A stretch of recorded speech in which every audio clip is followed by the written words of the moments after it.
And I'm Paola, and today we're going to dive into our spicy takes, but we have not been live in the studio in a long time, Not in a guys. minute. Not in a minute. So, So sometimes we do our episodes for the people that are just tuning into the show. Sometimes we do episodes back to back. Sometimes we do them 2 times out of the week, mainly because of traveling, of gigs, sickness, things like that. So yes. just being prepared. Yeah, and then we did have a call in for the very first time. Cameron McLeod did our mental health awareness episode, which actually got a lot of really good comments. Yes, it did. People were raving about the episode. So thank you so much, Cameron, for coming on and speaking truth about mental health in the music community and in the Latino community, in the Black communities, and just bringing awareness to what we can do to better ourselves and also just have more empathy, compassion, and grace for all the crazy shit that happens in our minds. For real. And then also him pioneering the call in. Yes. So that's going to open some doors and some avenues for some of the people that I've been wanting to actually have call in. So now we have that option too. So thank you, Cam, so much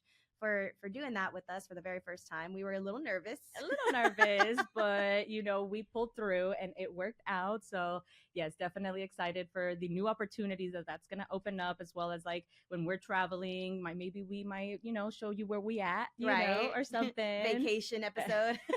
Us at the beach. But speaking of traveling and doing all those things, we did have a lot of gigs because of Cinco de Mayo. Yeah. And it was Mother's Day weekend last weekend. So happy Mother's Day. Yes, to all the mamacitas out there celebrating your special day. So we definitely worked really hard last weekend, and we also celebrated our mothers. So how was your weekend, Monica? Okay, so last weekend, I'm going to start off with the Cinco de Mayo weekend. We actually got to go as a band to go see Jesse and his new living situation. Yeah, so he's walking around now. He's actually able to be mobile. Still not able to talk, but we're getting there. We're getting closer every single day. For the people that don't know, Jesse is one of my musicians. He's my conga player, but he's also one of my closest friends. He suffered a stroke in July of last year, and now he's in recovery, but he's doing great. He's doing so good. And then he was so happy to see everybody there with all the band members.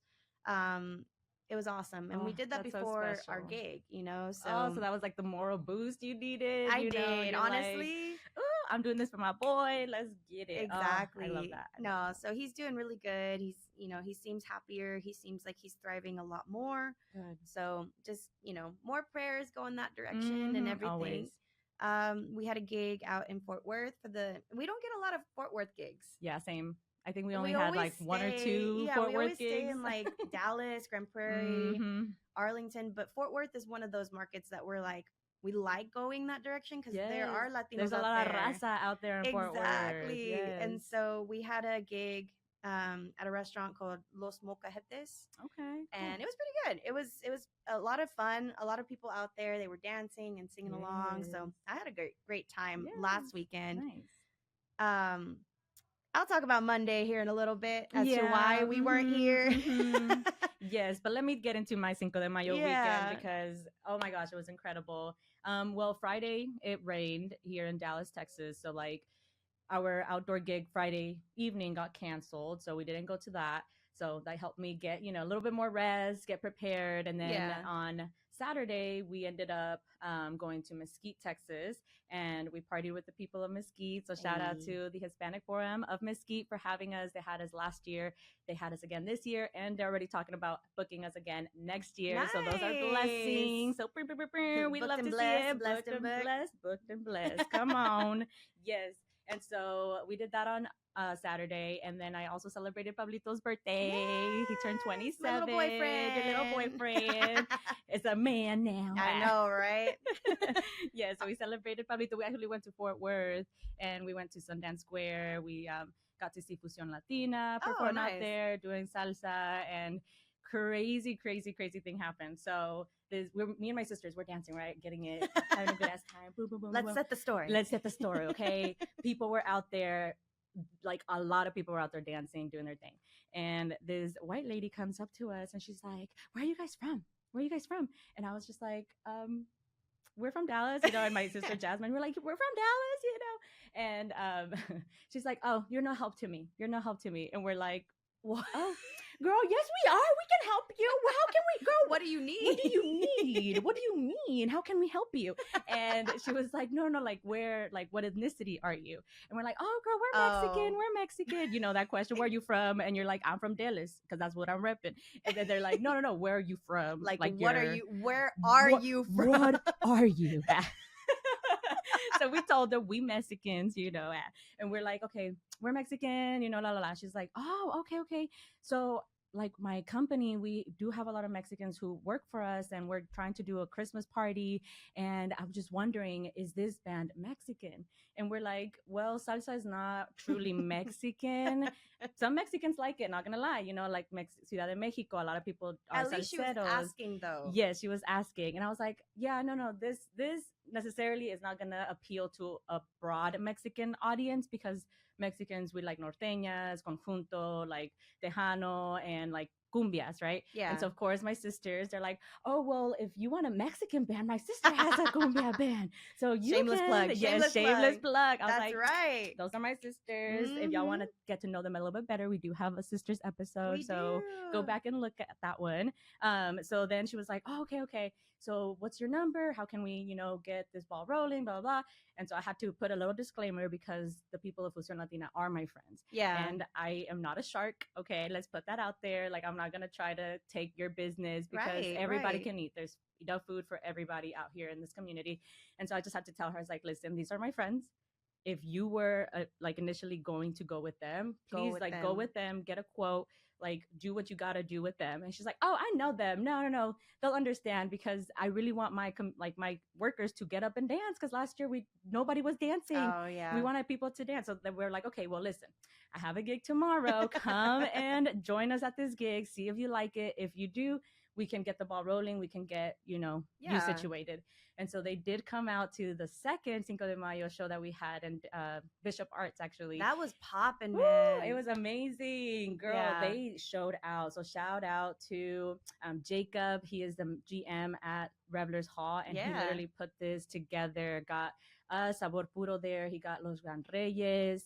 He even had a sound guy to put everything out, which is a big deal, a huge deal. It's like a burden off our shoulders, because whenever we have to do sound, it's just like a whole nother level of stress, because you literally are the one that's going to make us sound great, and when it falls on us, it's like, damn, oh shit, why is this doing this? Oh no, why are we getting in feedback the midst of doing what you're supposed to be doing? Yes. So that lifted a big stress off of our shoulders. So thank you, Jacob, for providing sound and providing an amazing block party to it was cool. Bring the culture out. I didn't go, but it was cool. It looked really cool from listen, from the screen, from my screen on my phone, it looked awesome. So congratulations there. But when there's too many people, when it's that much people, I'm like, my anxiety comes into play, and I'm like, yeah, no, it's better if I just stay at home for this event and not. No, there were a lot of people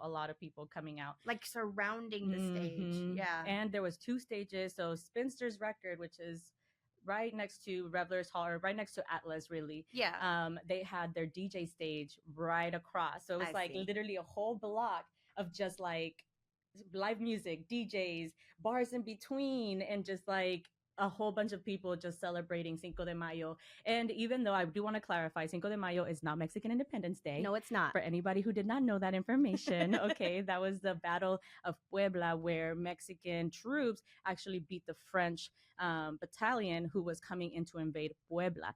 And so the people of Puebla really got together and defeated the French army, which basically gained their hope. It brought up their hope, and was like, okay, no, we can do this. We can gain our independence. That the French are not going to invade us, basically. So the French was trying to invade Mexico. They failed. Okay. And that's why we celebrate Cinco de Mayo. The more you know. And so that's a little history lesson for you guys, which is great, because people do need to know that it's not Independence Day. Independence Day for Mexico is September 16th. So that's why we get more business on Cinco de Mayo, and then Hispanic Heritage Month is actually put at the that week of September. So like the week where the 11th, 12th, 13th, 14th, 15th, 16th, all of those like Latin American countries gained their independence. A lot of Latin American countries like Mexico, El Salvador, the Central America, basically everybody gained their independence during September. So that's why that is how it is. Okay, that is there and this is here. Yes. And so I have to make sure I say that because we want to honor the reasons why we celebrate these things. And as we are seeing in our administration, they're trying to erase these cultural celebrations. And so for me, it was super important to like stand up and speak out against, immigration laws that are trying to be passed right now. I was able to shout out, we did Mil Gracias. And so I was able to shout out my immigrant parents in front of everybody and empower the daughters and sons of immigrant parents to stand up for their parents and stand up for the people who brought them here to live a better life. And so I'm just so grateful that I do get to live the life that I live.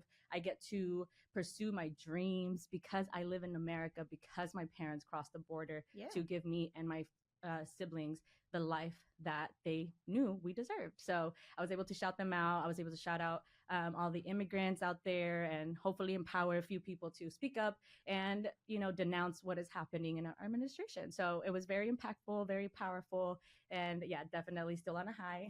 Yeah.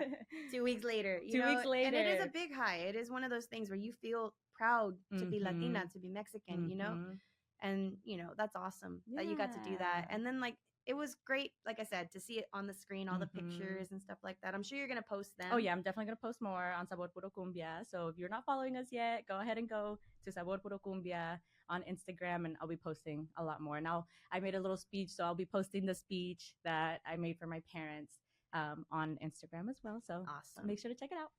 And then going into this weekend, yes, it was Mother's Day weekend, but it was also graduation weekend. Yes. So I wanted to shout out DBU. I have a cousin that just graduated high school.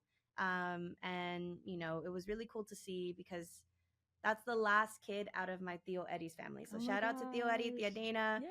Connor, Carson, Kennedy, congratulations, Connor, on graduating. And I can't wait to see what this world is going to do for you. He's very, very smart, very, very kind, very compassionate. So I think he wants to go into like some kind of like nursing program or an RN or something. EMT, that's what it was. Damn. So, I mean, it's cool because my uncle is the captain firefighter in Arlington.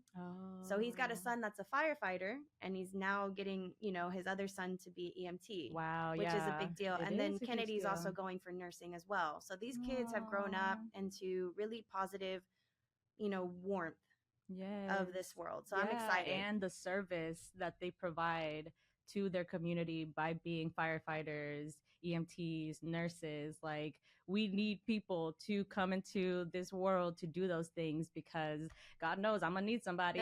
Amen.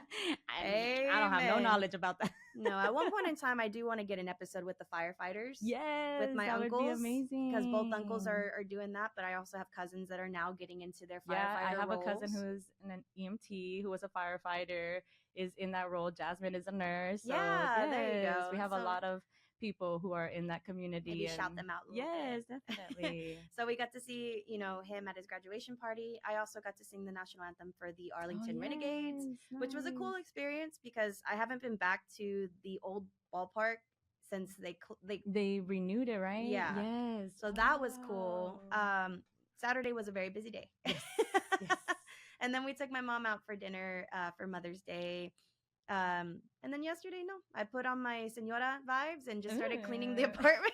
Turned on your tunes. Okay. Pretty much, man. It's like gasolina. Yeah. Right? With your mop. Mayonnaise. Look at that. I be getting in my senora modes. I mean, just getting into it, locked in, clean the house. Right. I know. And then a lot of people were like, from yesterday, because obviously Mother's Day isn't just for your mom, it's for your grandmother, for all the other, your people sisters, in your life. Your tias, whoever is mom. Yeah.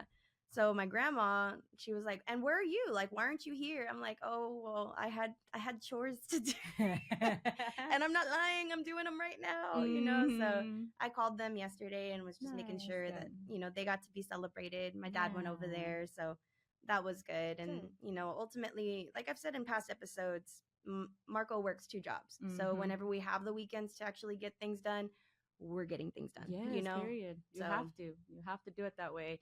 So my Mother's Day weekend was really eventful as well. We had a gig on Friday. We went to Cheapsteak. So, oh my gosh, girl, freaking, the residency we had, it was in Plano. Yeah. No shit talking against Mex Bar, because oh my god, their food, amazing, the vibes amazing. Yeah. But it just showed me that people are not willing to invest in growing an event and growing something right now, especially because there's so much uncertainty with the economy, with funding of certain things like the arts, So Cheapsteaks, they have been asking us to go and do stuff, and we finally had two Fridays available, right? So last Friday, May 9th, we were able to go, and man, people were actually out there vibing, having a good time. I was like, guys, make sure to follow us on Instagram. We're like one person away from getting 3,000 followers, please. And like 4 people followed us. They're like, you made it. So we're like all celebrating. Yeah. Got to do the thing that most influencers do, where they put like the 10K or like, like the balloons. Yes, right. I know. I had a little post like, thank you for 3K. Yeah, there you go. Had to do my little influencer moment. Yeah. It's always a part of the job. For sure. And so then Saturday, I rested because the freaking cats, they escaped. No. Oh, no. But there was a happy ending, so it's okay. So I got home from Cheapsteaks Friday or Saturday morning at 2:30 in the morning. Not the children. Getting the children. What are they doing to their mother? On Mother's Day weekend. On Mother's Day weekend. Of all weekends. Giving your mother a heart attack.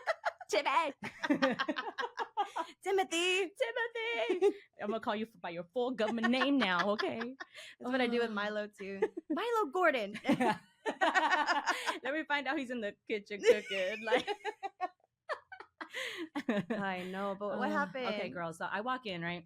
And I see that the screen from the window is missing.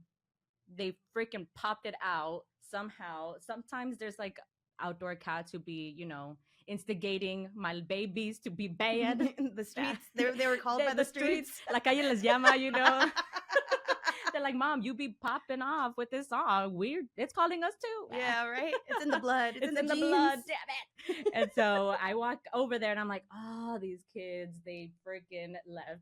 And I like go over. Christian is unpacking the car and I go over and I'm like, I have terrible news. He's like, somebody broke in. I was like, no, even worse. The cats escaped. They escaped. And and so we like went outside. I'm over here like crying, like, okay, no, it's okay. Cats, they have their, internal compass. They're gonna come home. Like, it's gonna be fine, whatever. And it's not the first time Moxie leaves, so we already know her tendencies. Like, she's just in the backyard chilling. Like, she's not even trying to go nowhere.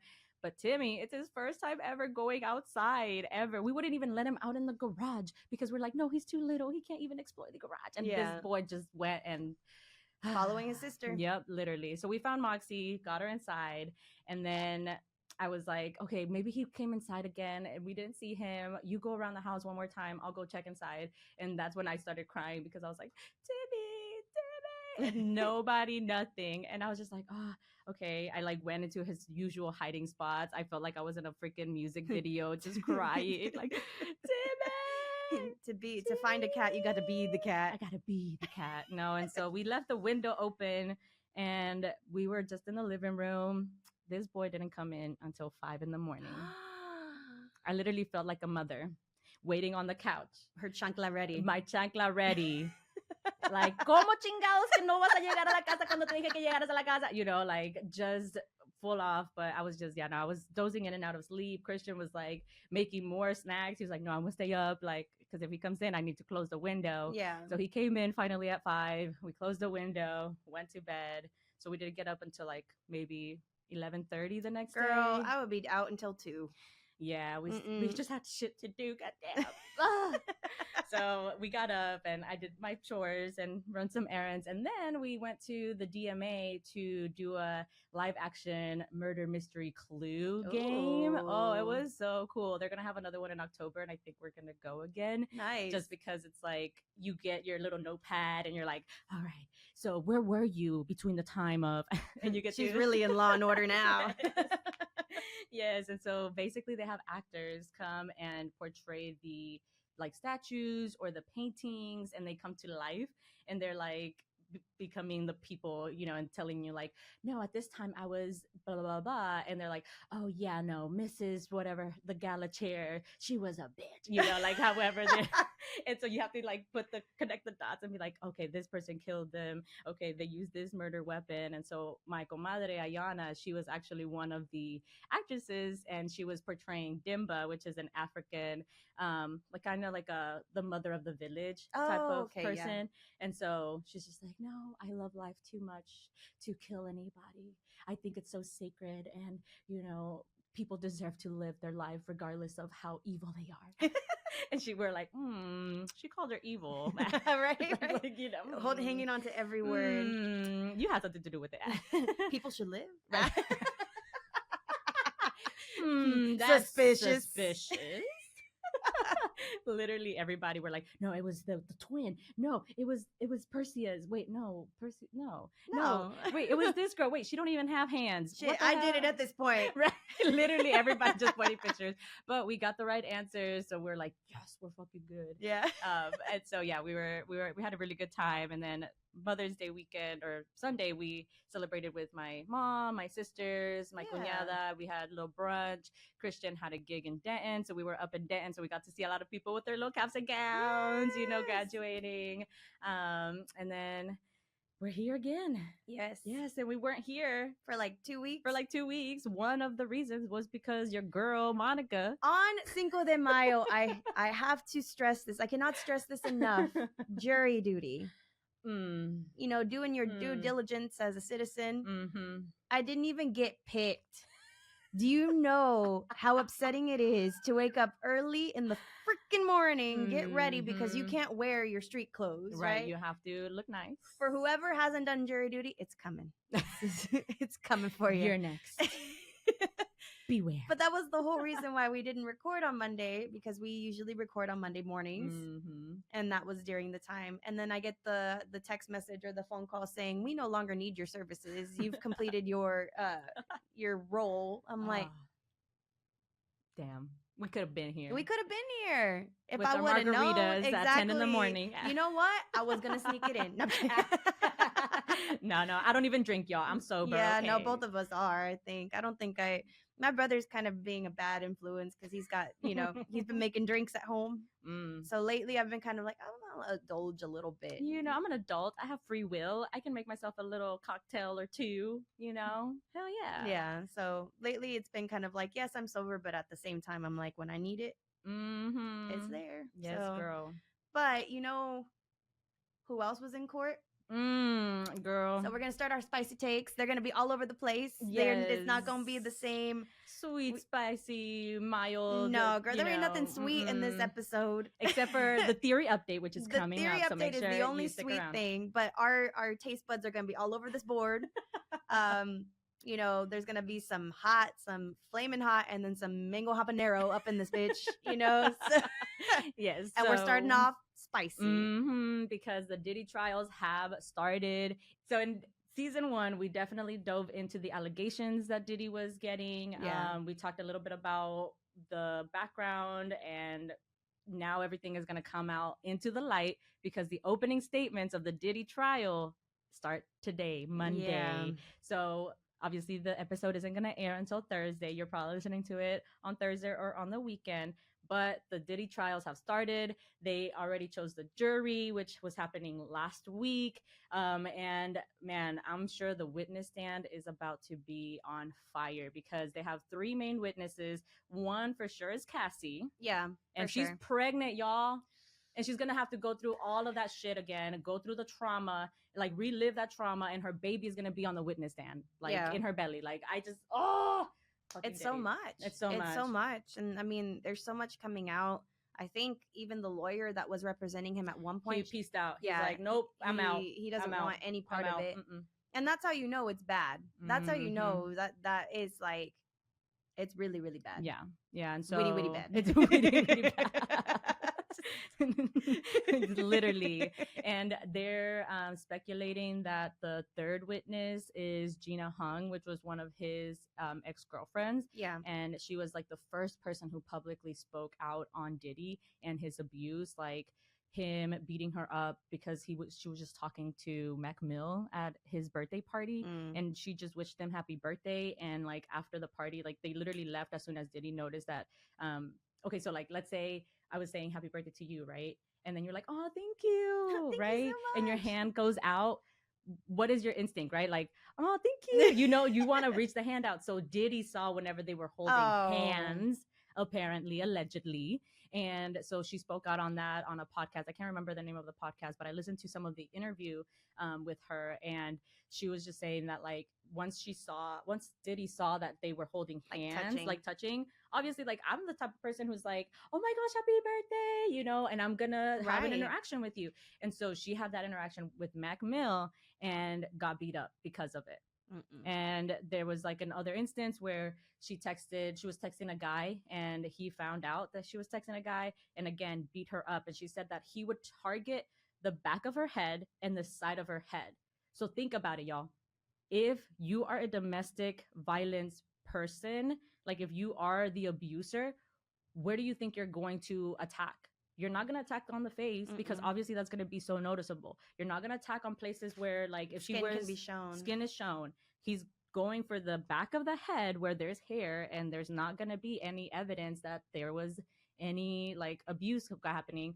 And so she said that he like beat her up on her head. Yeah, which can also cause brain damage if you have a concussion as hard as getting beat up there in those places. Yes. And then there's also a book that's coming out written by Mark Kerr.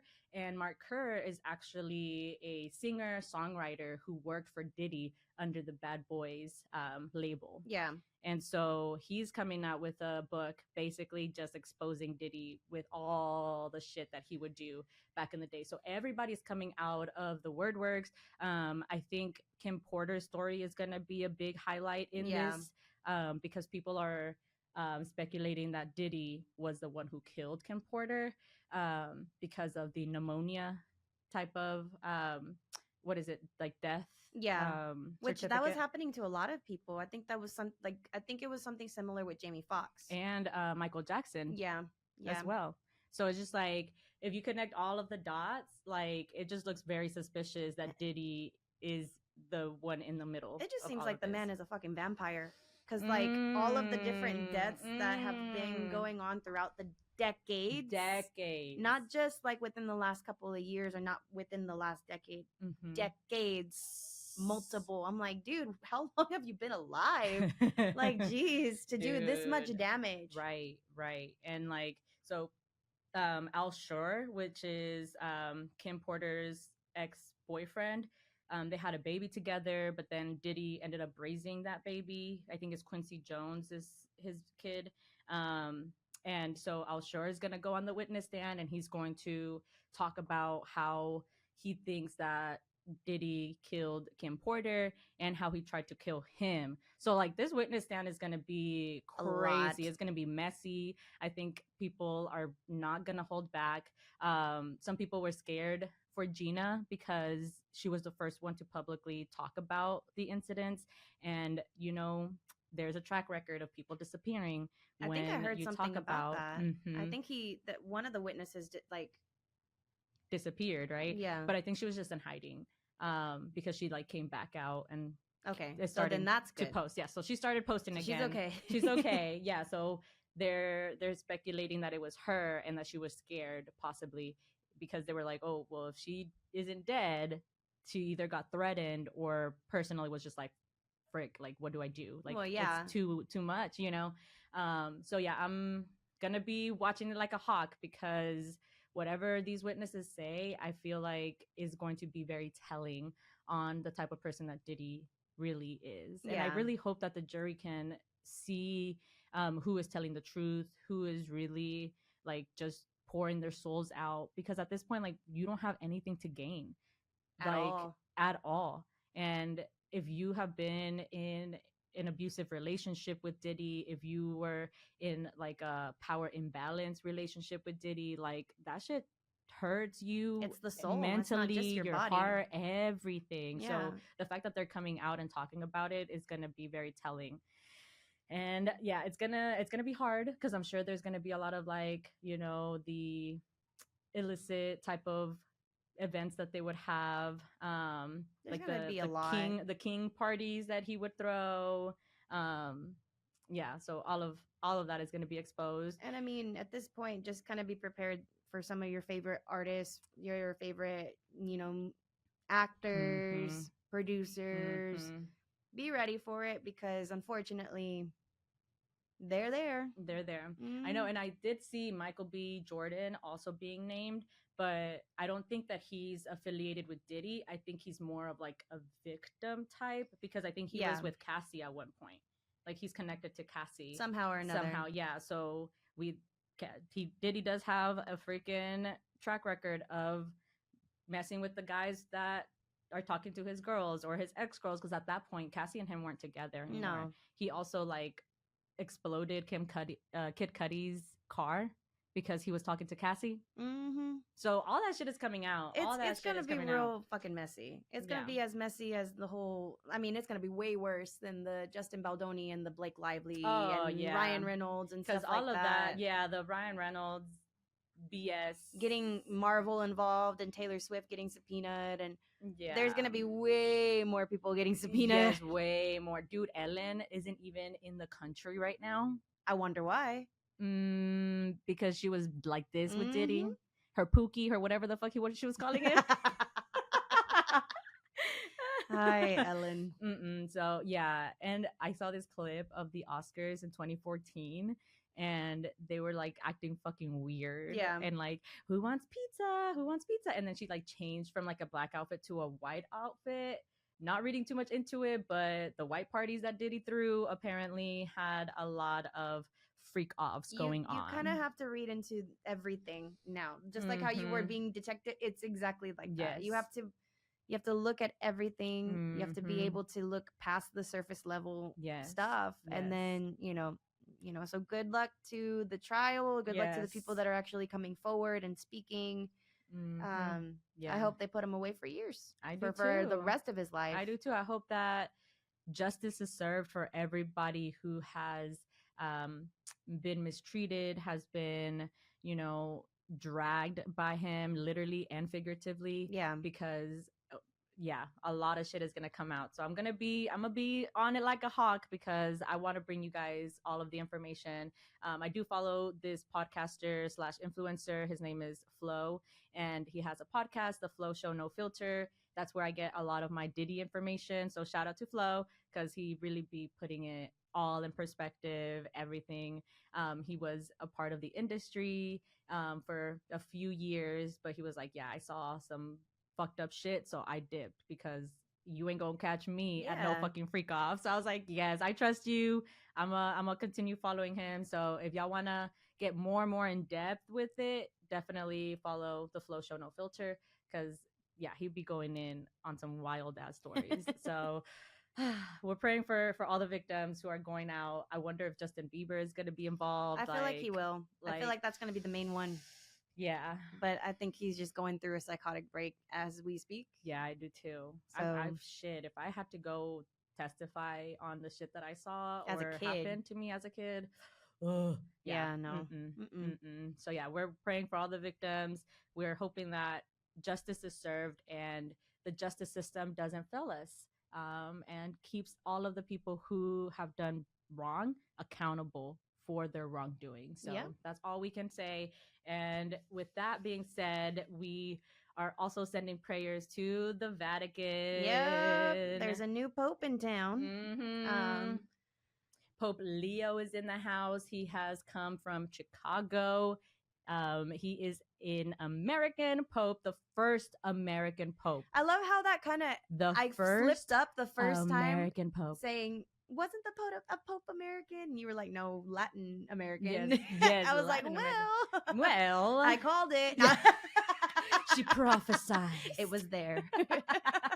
I knew it. She knew it. She knew it was coming, y'all. No. I didn't know shit. But Pope Leo, guys, he is from Chicago. It is official. He sat on the throne. When was it that he got? Was it Thursday? I feel like it was Thursday. I could be wrong though. It was Thursday. Yeah, Theary was like, yes, it was Thursday. Our producers are telling us that.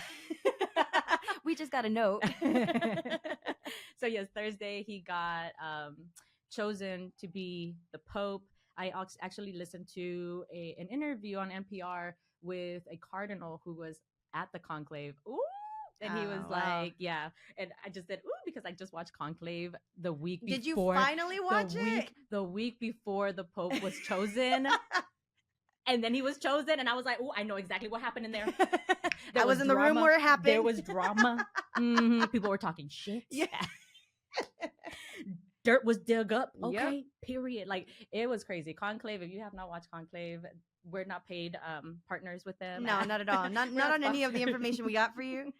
But she did her homework. Mm-hmm. And yes, the Conclave is crazy. If y'all want a little review, let us know, because I would love to deep dive on that. But I did listen to this interview with Cardinal Tom. He was at the conclave where they voted for Pope Francis.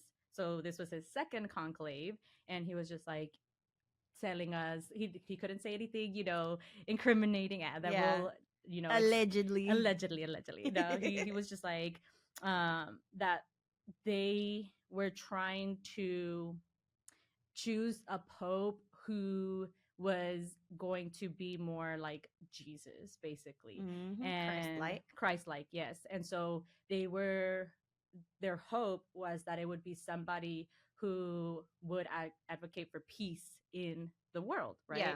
Yeah. And he said that there was a lot of different candidates who were up for that role, but that when it did come down to an American being the Pope, he was proud because he's also an American, but he was like, it goes beyond proud or pride. It's gratitude. Yeah. He's like, as an American Catholic, I just feel so grateful to be able to name a pope, an American pope at that, because it shows that we are coming of age. Yeah. It shows that, America is getting to drive the car, if you will, right? And so he was talking about how this is going to definitely be a shift in the Vatican, because all of these other countries like Italy and Germany and a lot of different countries have been around for centuries. Yep. Like thousands of years, and America is a baby compared to them. So he's talking about how this is going to shift perception of America. He was talking about how the allegiance between like the church and American people is probably going to grow as well. So that started getting me thinking, like, okay, so we were talking about whatever pope is enacted here is going to definitely, make some moves in the political world for sure. Oh yeah. And I was very happy to find out that Pope Leo actually chose his name because the first Pope Leo spoke out against tyranny. Mm-hmm. He spoke up against or for immigrants. He spoke up workers' rights. He was speaking out on a lot of rights, a lot of things that are happening in this day and age. So I was really happy to find out that, I think he might speak out. Yep. He might speak out against Trump and against the tyranny that is happening all around the world. I think he's going to speak out against the immigration discrimination that is happening all around the world, especially here in America. And the fact that he is American, I feel like there will be a little bit more of like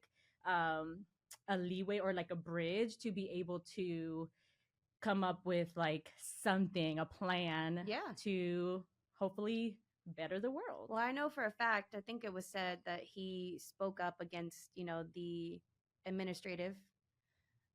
He spoke out against them about JD Vance specifically. He does not like JD Vance. No, because he's a bully. Nobody likes JD Vance, but still, it's like side note on JD Vance, okay?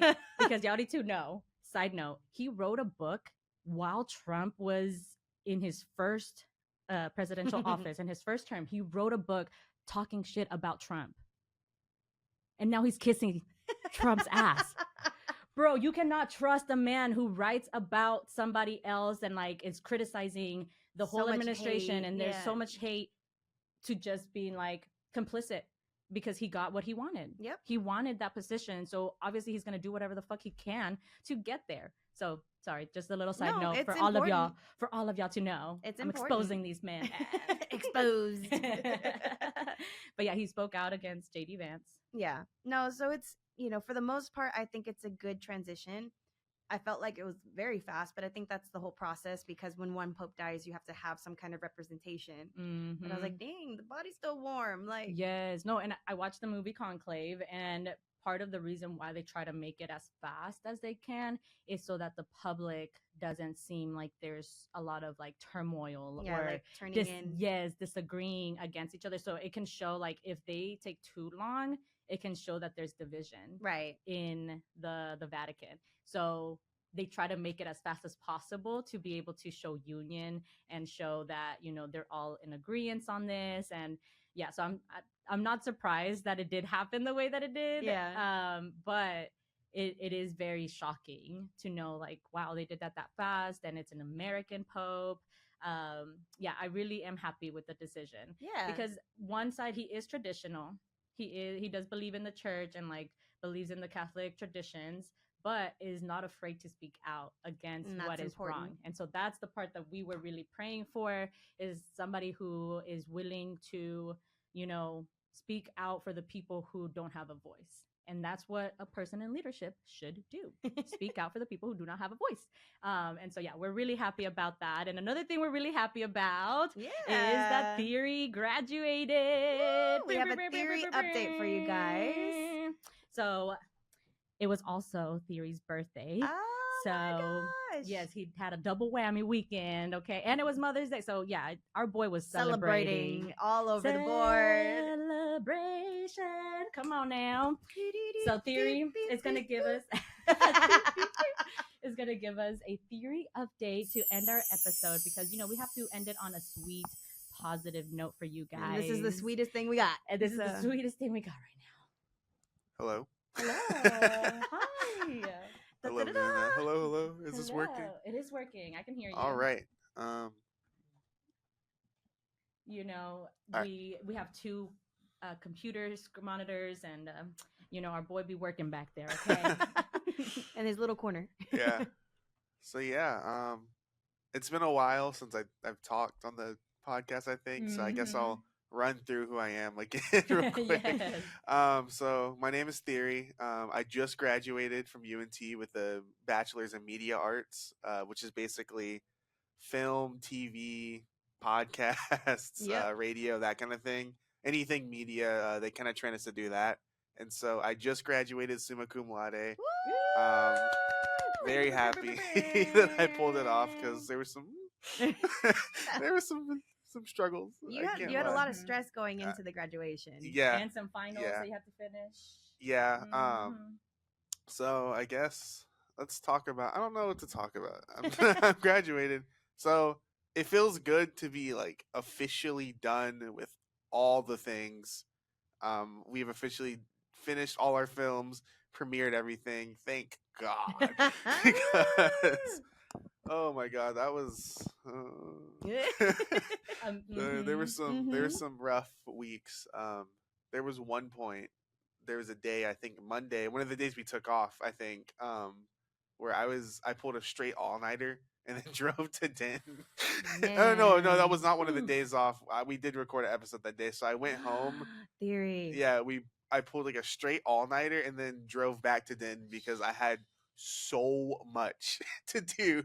It was so bad. I had like a bunch of VFX work to do. I had to edit this and audio edit that, and everything was due on Tuesday.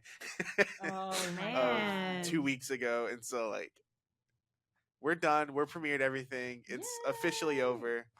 It's a little nerve wracking that I'm done and like I don't have anything necessarily lined up. Like this is like my only gig right now. Yeah. But you know, the universe always has a plan, right? Yeah. Amen. I mean, even doing this right now, it's because I didn't have anything lined up last summer, and now we've been going for a year almost. It's about to be a year in So, We were June. just talking about that. And so, you know, I'm not too worried about it. I think something's gonna come up. I just met a connection yesterday. In fact, Yes. she's got like a media department at her company. So Nice. yeah, we're gonna see if anything can come from that. Yeah, but definitely. I'm working on my reels and my portfolio. So Mhm. everyone was making fun of me because my birthday was also on Friday. My birthday was on Friday, and I was like doing a bunch of like pre-production for films, and they Oh were my like on your God. birthday, and I was like, I don't know, it's been like 8 months of pure locked in, and so Exactly. I'm like, I don't even know how to like relax anymore. Oh Honestly, my like this God. is like Okay, Like, so I your don't know what to task, do. so your task is to do some self-care. Yes. Okay, for the next month or so yeah, to like build up that like balance, homework balance. Okay. yeah. And you're back in Grand Prairie. Yeah, I am. I'm back Yay! officially, so I don't have to drive from Denton Yay! anymore. Thank Yay! God. Denton, it served me well. I loved living there for the 4 years I did, but I'm done. Yes. Done. Yeah, I'm no, peace no more out. of that. The Peace. roaches, Yeah. Oh yeah. the roaches aren't great. I had a The little roach infestation when I the was living there too. So constant closed some things never roads end. are not great. No. Mhm. Not by any means. Yeah, Denton is a little weird. So yeah, I'm glad to be done with that. What else? I do have a few films lined up, which is funny Ooh. because I always joke that I'm like, I actually don't like film that much. Yeah. Even though that's all I was doing last semester because that's most of what my degree is. Yeah. Because like a lot of the skills translate into different sub like sectors of media. Films suck. They suck. Like it's so stressful. I bet. And obviously too with it being like student productions where things are like not ran very efficiently, it gets even worse. I mean, I think I talked in my last update about some of the hardships we faced with that Yeah. one film, No Space Between, where we like where I like I had to take over like one of the most important jobs on the set with like a week notice. That was crazy. I directed my first film. Yes. Probably my last too, 'cause that was not He fun. said, I did not like Yeah, that. I did not like that at all.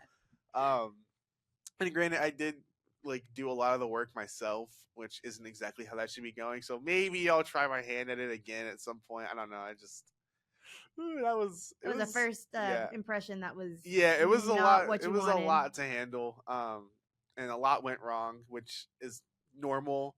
As I've come to find out, most sets you like show up and everything goes wrong. And so, but yeah. Anyways, I have 2 projects I'm excited to work on lined up, I believe, and then like a few smaller ones I can help out with. So one I'm officially the producer of. Ooh. It's called Music to My Ears. It's written by my friend who's directing it as well. And I remember that's the one I was working on my birthday. I remember I told him, like, I was like, "Are you still doing it?" Because he showed me the script and it's hard.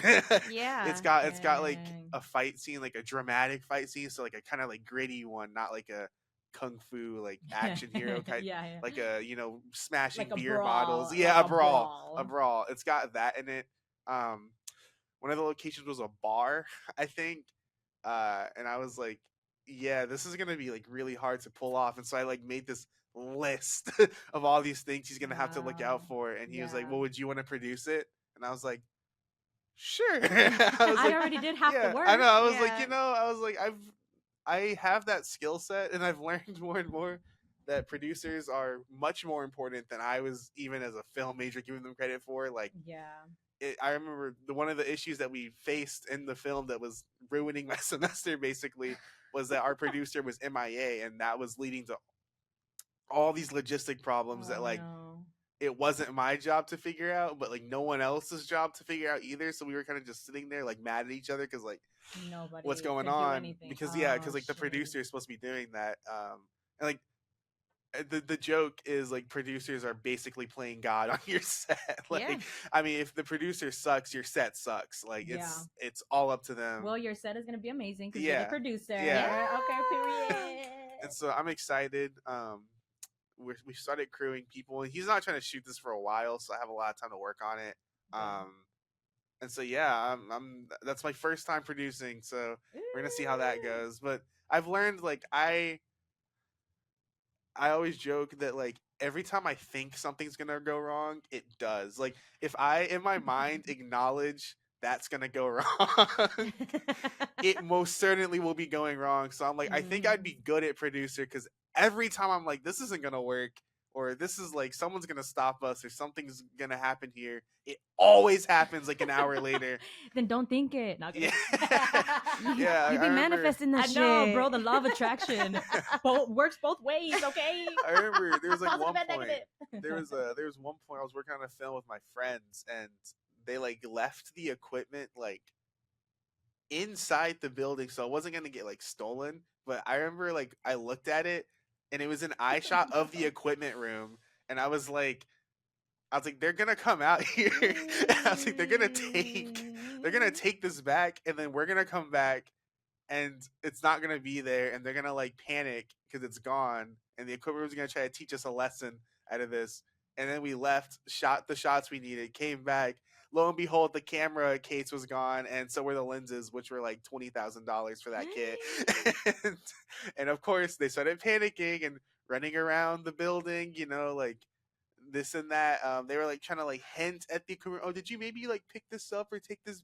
And like they were like, no, we don't know what you're talking about. And of course, the whole time it was happening, I was like, no, the equipment room absolutely has those lenses. I was like, and they're absolutely waiting for you to go say you lost them. And lo and behold, he goes and says he lost them, and they're like, yeah, we have them. So yeah, I'm like, I mean, that's the only way they're gonna learn. Yeah, that's what. Yeah, I was like, well, it's not my orders. So yeah, my God. I was like, someone's got to learn this lesson. It's not gonna be me. Yeah, so, and then whenever you have this thought, you just have to make sure you're like, okay, you know what? It is gonna happen, so let me prepare for that. Yeah. When I'm a producer, when I do have those thoughts, I'm gonna be like, okay, let me not just let it happen because I don't care that much. Let me stop it beforehand. Yes, good. And so there's that, which I'm excited for, but more excited since my main niche is like camera work and like cinematography now. So one of my closest friends from UNT. We've been working together for like 2 years, like on everything. Nice. Everything. So she texted me out of the blue one day and was like, "Can you send me your reel?" And I was like, "Oh, I really hate my reel." I was like, "It's so bad," because it's got like a bunch of high school stuff and like for like film. I have like a bunch of like broadcast stuff on there too, and it's like it's not good for like films. But I sent it anyways because obviously, duh. Yeah. I mean, don't miss the opportunity. If someone asks you to send your reel, you're gonna send it to them. Like, well, yeah. So I sent it to her. And then like 30 minutes later, she was like, "Yeah, so I'm working on this film, and they said they're looking for the director of photography, and they want to hire you." And I was like, "Okay, yeah." And so I was like, "Okay." And so we had a meeting with the like above the line department head team, and somehow so the guy who he wrote the script, right, he's like a union writer, so I mean to do that you have to like sell 20 scripts or something, like you have to like literally sell your work. He's a union writer. It's been like edited by like a Netflix writer. He's got connections in like New York and LA, all these people. He's a professional assistant director, and then he also is like a union actor. and he's the one that's running this. And he was like, and so they're trying to they're trying to make a proof of concept so that we can make funding for like a feature later. Okay. And so he's trying to raise like $10,000. He's got this whole like super like detailed plan. I haven't read the script yet because I was like, I'm not gonna read it until I'm done because I don't want to think about it. Yeah. So I haven't read the script yet, but like the one page I did read, I was like, oh yeah, this guy's legit. Yeah. And so I'm like, okay. And so yeah, we're really going all in on this. I mean, they're trying to raise $10,000 and like I think 6,000 is going to the art department. Like it's like crazy money. And I'm like, oh, suddenly I'm now the director of photography. I'm like, okay. Sounds good to me. Yeah. So I was funny because I was just like the week of, or like I would say a few days before that meeting, I was just telling my mom, I was like, yeah, I don't really know what my future in film looks like because I was like, frankly, it's not like the most fun ever, like to do, because for like to be a full-time filmmaker, you need like lots of grit and resolve that I don't even think I have. Like, well, yes, you need the experience. Because it's like, you know, you're a freelancer. You're a freelancer. Tell us about it. Yeah, and of course you're preaching to the choir. Yeah, there's gonna be months where you're just nothing. Like you're preaching to the choir. Yeah. And so I'm like, I'm not like that.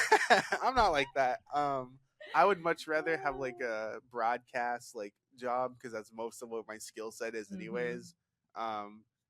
It's because I mean, honestly, I don't even feel that confident in DPing something that like high stakes, but you gotta peacock it a little bit, you know. Yes, come on. you gotta say yes to those opportunities. Of course, I know what I'm doing. Yes, you got this. Yeah, and so when we get the next update, it's gonna be a different story. Yeah, we're doing our first meeting this week on Friday, like our first official meeting, so we can see the location that we're gonna shoot in. So yeah, I'm excited about that. But I was just telling my mom, I forgot I was going somewhere with that. That I like don't know what my future is, but I was like, if I could maybe work on one feature film in my life, that would be pretty cool, like a bucket list type thing. And then like literally 2 days later, he's like, we're gonna try to make this a feature, and I was like, oh, okay. And that's the type of manifesting we need to be doing. Yeah, seriously. Because I do the same thing too, where I will sit there and be like, well, I already know what's gonna happen. Like I already know this is gonna go bad. Yeah. But okay, you know. Yeah, exactly. Let's go to the dumpster fire. It's fine. Yeah, and so I mean, because I'm usually like the director of photography, I'm like watching as a producer some of the decisions the director's making, and I'm like, but I can't control the creativity of it. I have to control the logistics, and logistically nothing's wrong except for one issue where like this one person, he wanted as our assistant director and our production designer, the one who gave me the opportunity and like call for my reel and stuff. She was like, if she is our assistant director, because she's worked with this person before, she's like, if she's our assistant director, I am dropping out of this project right now. And I was like, Zach. I was like, you're gonna lose. You're gonna lose like the only art department person that this school has to offer for no reason. Because and as the producer you can and as the producer I was like, I can like stop that. And so the other issue we're running into is this one girl who I've worked with before, not the makeup artist. No, not the makeup artist. That's a whole nother story. No. And if you don't know, now you know. Yeah. Which I have a little tiny blurb about that. She at the premiere when we finally showed it, and like, because it was like I blew it away, and I hated the film like while I was editing it, but when I watched it like next to the other films that premiered, I was like, we did a good job. I was like, this was good. The acting was freaking phenomenal. Yeah, they saved my ass because like there was a lot of issues with some of the things I was in charge of, but like the acting above all was amazing. So I'm happy with how that turned out. Yeah. But she was like, oop. somebody was like, "Oh yeah, like what did you do on the film?" Like talking to the makeup artist, and she's like, "Oh, I was the key makeup artist," and I was like, "Excuse me." Yeah. That's not what I heard. Yeah, and girl. I was like, we all know the truth. yeah, I was like, you were on set for 3 hours. So I was like, anyways, and then when we premiered it, Define key. yeah, I was like, when we premiered it, she got makeup artist 2 in our credits, because I was like, I don't know about that. Yeah. So yeah, but anyways, what was I saying? Oh yeah. So I've worked with this, and fun fact, this girl I'm talking about and the makeup artists are like besties. Oh, Yeah. Of course Yeah, they exactly. are. Of course they are. Of course they And are. so again, she never personally wronged me, but I have worked with her twice, and both times have been disasters. Oh, no. Because on one film, she was our assistant director, which I keep throwing that around. What an assistant director does is they are in charge of like safety and like planning time wise. So they don't like help find location or anything, but they like, once it's all said and done, they'll make the call sheets. They're saying, this is our schedule, this is how long you have, like this is your breaks, this is how long every shot's gonna take, that kind of thing, right?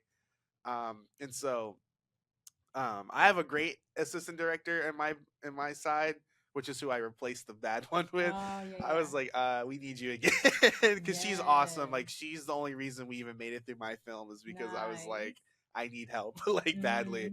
And so this girl I'm talking about, we'll call her A. Okay. A. She was our assistant director, and so we were getting me and the producer were getting dinner, or like we were getting the like lunch for the crew and cast, and we texted one of them because they're pescatarian, and we were like, hey, what did we say? We were like, hey, is sushi fine? Yeah, like, is sushi good for you because you're pescatarian? She was like, yeah, but I haven't received the call sheet, mind you. Oh my the shoot is gosh. tomorrow. Oh. And we were like, what?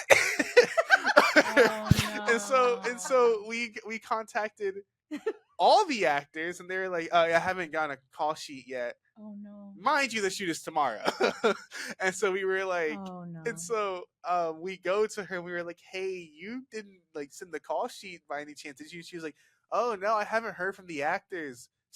And I quote, someone should really check in on that, end quote. And I was like, that's your job.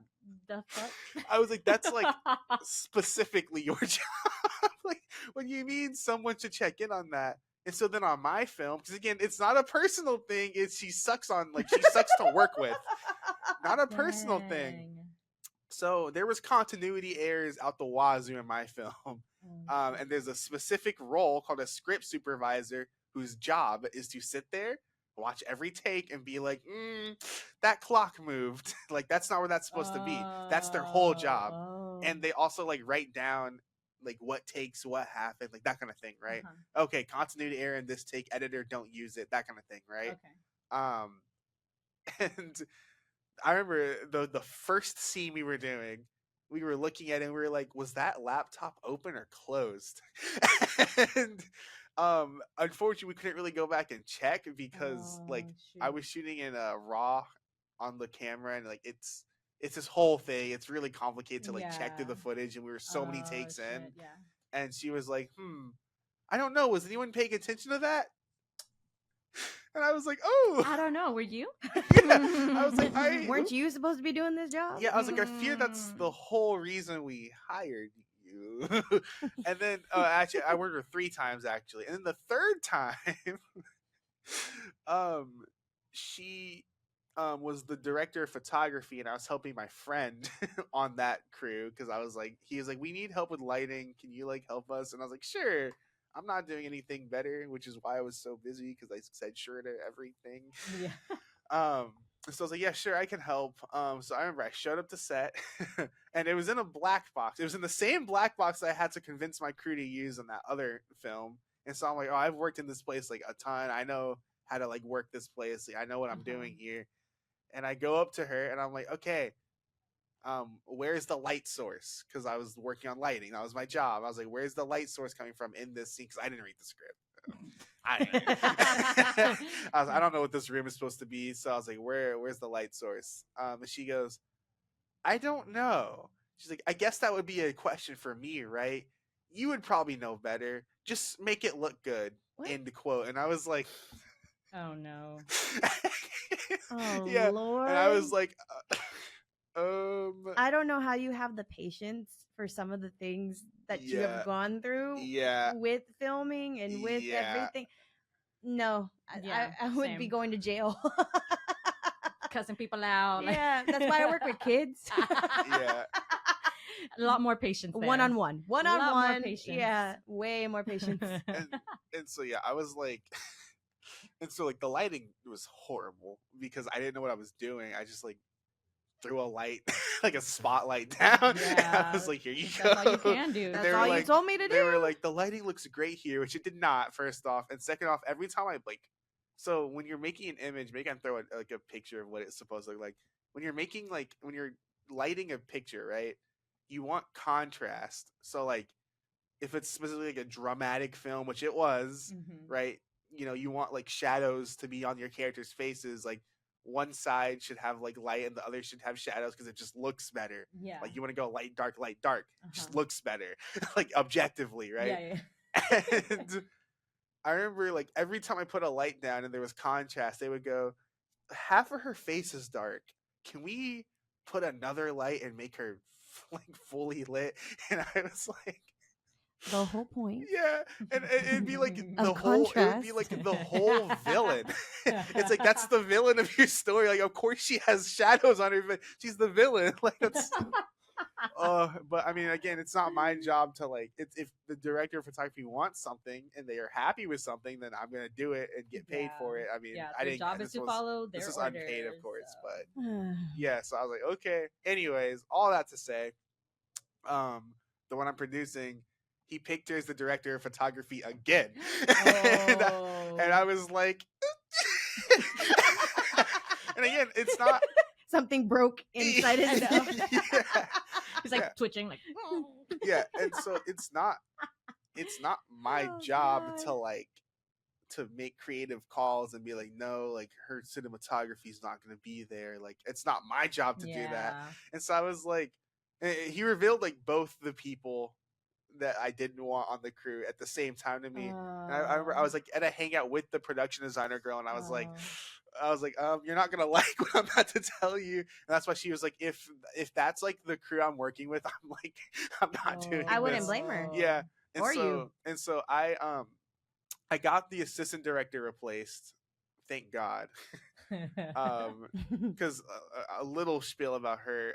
There was another film. This is the one that they met, the connection that like was the union actor and writer. And so they shot for 3 days, 48 hours across the 3 days. Like, yeah. Oh, yeah. So 2 out of the 3 days. So they were on set for 48 hours across those 3 days, which is psychotic. Yeah. Because I mean, I think there was one day that was like an 18-hour shoot. Because like the assistant director was so bad at keeping people on schedule, and like she just wasn't doing anything, and so they were wasting like hours and hours for what should have been like a 30-second shot. Yeah. And so exactly. And then there was that the director of photography was also on that film, and so like together they were like a disaster. Like it was like a calamity on that set. Like got time for that. Because I remember I worked with her, and she was like, I think she thinks it's like quirky, where like if she gets a good take, she'll be like, but I just want to get one more to be safe. I think she thinks it's like funny and like quirky to do that, but it's not. It's like if you got the shot, then move on. Like if you're happy with the shot how you had it, move on, because why are you trying to like whatever. And so I told him, I was like, well, I've personally worked with her like in the camera G&E side of it, like not as like a logistics person, but like I've literally worked with her creatively, and she's not experienced. And I was like, and again, the only reason I didn't even offer to like DP this one is because a fight scene is really hard. I was like, and it's like this whole thing is just gonna be really hard to pull off. So I was like, you might want to reconsider. He's like, no, I was happy with some of the shots she got. And I was like, okay. Well, I was like, all right. call. And so now I'm kind of trying to like slowly weasel my way into like co-DP. Theory. What you have to do, you have to think she's gonna be amazing. She's gonna get the right shot. She's not gonna do a number 2 take after she gets. Or take 48 hours. She's not gonna take 48 hours. After all like her going 0-3 on my own sets, I'm like, I don't know about that. Yeah. That's a bad track record. And so I was like, I kind of like, so the way I'm structuring it is how we did our advanced film like capstone project. I like stole our production binder. I like put all the things that we need to like do properly. And I told him, I was like, I'm not letting her or like anyone, because this is before he picked her, but I was like, I'm not letting anyone like shot list this until we have the choreography done. So I was like, there's no point. Like, it's like, this is going to be really hard to pull off. Right. And so, you know, I'm trying to like make it like as streamlined and like well prepared as possible. So I told him, I was like, you know, she's definitely not, she probably hasn't like worked with some of these things that I'm asking for. So I'd be so down to like help her. Yes. That's one to way. like, to like, kill him with kindness, to like, to like, you know, basically like do the cinematography together with her. Only thing is, you need to credit me properly. I was like, if that happens, though, I need like for sure. director of photography credits too, because I'm not like gonna let her take credit for what is ultimately going to be my work. But sure. I was like, okay, I don't, fine, like whatever, it's fine. But yeah, I think that's about what I have to say. I'm graduated. It feels good. I've got some stuff lined up. I'm looking for work, guys. Yeah, so if you need somebody, let our boy know, because he's looking for work. Yeah, if you need media, anything. Yes. Literally anything. I will do literally anything. media, okay. Yeah. Anything. Not just anything. And if you're wanting to inquire, you can inquire at wittybanter@gmail.com. Or you can follow his Instagram as well. We'll put his IG handle here. Yep. Right here. All right, guys. Thank you for joining us for this Spicy Takes. We're going to come back next week with Elba Garcia. She's going to be part of our Burning Questions episode. So if you have any burning questions for Doctora Elba Garcia, please reach out to us on our individual handles or the Witty Banter Instagram, TikTok, Facebook, YouTube. We're also on Spotify. And like I said, that email address is wittybanter@gmail.com. But until then, we'll see y'all next time. Bye.